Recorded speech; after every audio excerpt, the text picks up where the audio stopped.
Hi guys, this is Michael from the Board Games Chronicle. Today, today my journey with VUCA simulation starts. Today is my first material about game from this developer, and I'm really thrilled bringing to you Traces of War, one of the latest products from this Europe-based company. Really beautiful game, very interesting topic, very interesting subject, and as you shall see, incredibly nicely produced. What I will do in this material is will be kind of a first look on this game. So it's not a pure unboxing where we just show the components. No, we would like to show you some of the rules, also some of the components, and explain their usage, and build an interest in you guys in getting this game. So Traces of War by VUCA Simulation and game designed by Tetsuya Nakamura. What's this game about? This game takes you for a ride, really for a ride. It tells you the story of the Eastern Front during the World War II, between end of a Kursk battle. You remember the largest battle of armors in the Second World War, I think even till today, over 1,000 tanks on each side. So just after the Kursk battle in summer 1943, the Russians started a set of their offensives, which up till spring 1944 liberated huge chunks of the territory. We shall see in a moment in the rulebook exactly how it happened and what would be the scope of the game. Enough to say, we will be here doing the counter-offensive of the Red Army during 1943 and early 1944. Let me just open the box, a sturdy, nice box. Yep, and now we look in the rulebook first. The rulebook is nice, glossy. I believe the rules are not overly complex. We have like 12, 13 pages of rules. So the game is not overly complex. As always at the beginning, we have explanation of the counters, and you will have also Soviet forces and Axis forces divided by nationalities: Germany, Romania, and Hungary. Here we have Soviet Guard and regular Soviet units. I will be showing you the units in a moment on very live examples. Here we have some additional tokens which are used during this game. Here we have preparation for play examples. Sequence of play, which is pretty straightforward. Soviet cheat pool composition, and here we have Axis cheat pool composition. What is important, immediately you can see cheat pool. So this is a cheat-driven game, probably solo, solitaire friendly. Exactly. You think, well, this is exactly a game which can be really nicely played in a solo mode. Yeah, we have stacking, zone of control, supply, the usual stuff. Yeah, of course. We have movement, Luftwaffe support, and a huge section, of course, on combat. That's of course self-explanatory. Then we have a section about reinforcements, some special rules, and victory conditions. For the victory conditions, we will be calculating the victory points. Let me just bring it like this to you. So each CP under Soviet control, not the airborne marker, is 5 VPs. There is a lot of crossing points, which you see crossing points are here. Each mechanized unit wise of Dnipro able to trace a line of supply 1 point, and so on and so forth. Based on the sum of the points, you will be getting the result. The Soviet player wins the 65 or more victory points the 8 turns, and the 4 turns they have 50 victory points to achieve. It's really nice that we have also this shorter scenario, like 4 turns. It allows you to really fit this game into reasonably quick evening. Now, what I like very much about VUCA games is their historical background and historical notes. First of all, we have here shown in details what was happening during the campaigns in questions. This is the first part of campaign. This is July-December offensive.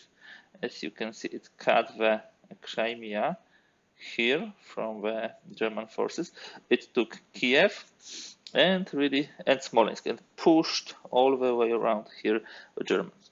The second phase, December 1943, April 1944, pushed in the south up to Brest, to Odessa, and also reached pre-war Polish border and almost destroyed the Germans in the Crimea. Also, look on the offensive here. This will be not part of course, of this game. The game map would be mainly here. We'll see it in a moment. And our goal as the Soviets would be to crush the Germans. Germans will have to defend appropriately.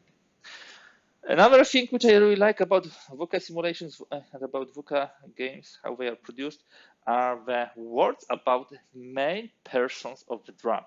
In this case, we have, of course, Erich von Manstein. Erich von Manstein, first of all, disobeyed the direct Hitler order, and he actually retreated a huge army. I believe it was during this offensive, comparatively in size and numbers to what was lost under near Stalingrad.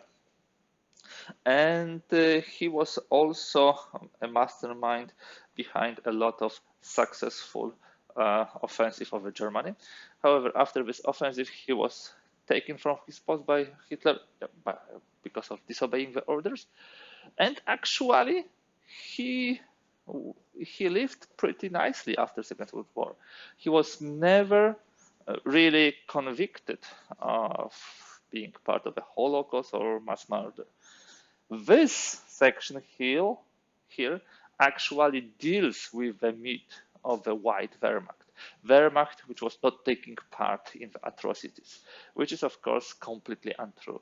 Wehrmacht, just from beginning, from the first day of the war in September 1939, was committing the atrocities, and even Manstein was signing some of the orders to do them. So I really like that VUCA keeps the game not only interesting, but historically accurate, and deals with such important topics like responsibility for crimes. Okay, and that will be all in the rule book. Now let us move on. We have two die, one for Soviets, one for Germans. Then we have player aids. They are divided into player aid sheet A. This is the sequence of play with details. Here we have terrain. Here we have the combat resolution table. And on the second part, we have more about supply, movement, combat, and also all the details regarding the counter. So in essence, you have a whole rulebook on this two important mounted sheets, very nicely, one for each player. Then we have the turn track, yes, traces of war, solitary track sheet. So as I told you, this game is perfectly suited for solitary play, being cheat driven. Exactly.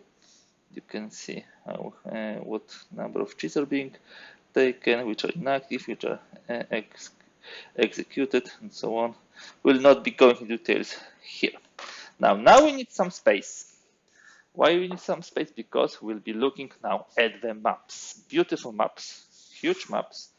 They are not mounted, mainly due to the size of them. We have two maps which we need to combine, and I'm not sure if I will manage to fit them fully into the camera.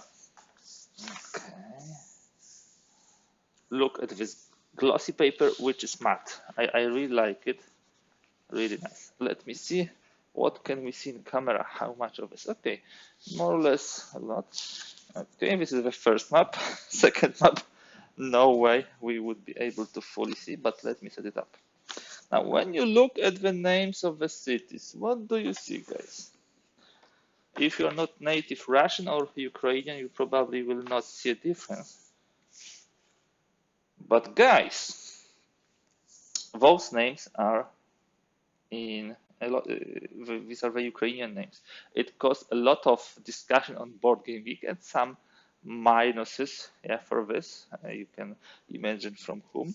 But yeah, evidently, VUCA wanted to be precise to the history, which is a Ukrainian territory, and they used the Ukrainian names exactly. But other than that, let us have a look what do we have on the map. We have here the reinforcement schedule for the Soviets. Here is the front line, exactly where we start with all the German and all the Russian forces.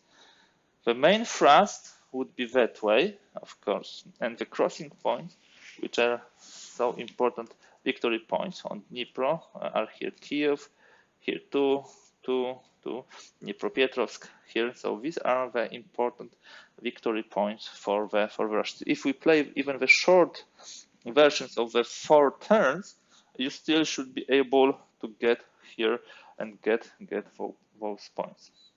Of course, you will have even more points for all the supplied units behind this Dnipro river, but one of the most important points are, of course, for taking the crossing points. Beautifully looking. Now on the second map, let me just bring it here. We have also reinforcements pool for the Germans executed in active cheat, and the active cheat which is being used now. The Luftwaffe box, and yeah, that's the main part. Here we have a turn track for 2-player game. That one is of course for the solitary play. You can put it here and use it here appropriately. Solitary play, I would say probably it's much easier to play as Soviets. They have many more units. You need to coordinate the attacks, so that would be my preferred side, yeah, to play. Glad really that it will have this solo mode. Of course, I will try it pretty soon. No way. It's so beautiful. It even smells new. Okay, now we should look at the beautiful counters, about which I would like to tell you a little. What do we have here? Let me start with the Soviet counters. Here they are. These are the number of steps 2. Here you can see the attack, defense values. You can see the movement value. You can see, of course, the designations with the color of the army. Yeah. Here are the guards. This is a slightly more reddish. This is more, I would say, orangish. And yeah, guards are usually more powerful. Here we have definitely more defensive units for attack 5 defense. These are the infantry divisions. On the other side, you have, of course, weakened value, so 1 step only. Let us have a look. Here we have many German units. 6th, 7th Panzer, 11th Panzer. Each token here is like one division. So this is pretty, big scale. Yep. Here we have infantry divisions. And we should also have, those as a motorized, I believe, divisions and some additional counters. Here we have couple more tokens for both sides, for the Soviets and for the Germans. 6th Panzer, 7th Panzer. I believe there are the tokens which you can use instead of those. Yes, exactly. So you have a choice whether to use the Shiluhet or whether to use the NATO symbol. Pretty nice, cool. And of course some auxiliary tokens like here, what is controlled by Soviets, out of supply. Here we have 2 shift right, 2 -2 DRM, defensive, victory points. So all this stuff, victory points to game turn, which is needed. Okay, that way we went through the whole components list, also discussed some of the rules. I hope, guys, you like it. Really intrigued by this game. Can't wait to bring this to the table, and really would like to see the solo mode being played. If you liked this video, kindly please give thumbs up. If you'd like to see more content like this, I strongly encourage you to subscribe. Definitely many more articles and materials on traces of war will be created. Also, should you have any comments, questions, or would you like to propose something, have some opinion, use the section below. That's all for today. I really can't wait to put this game to the table and also play it. All, thank you for watching and see you in the next material. Bye.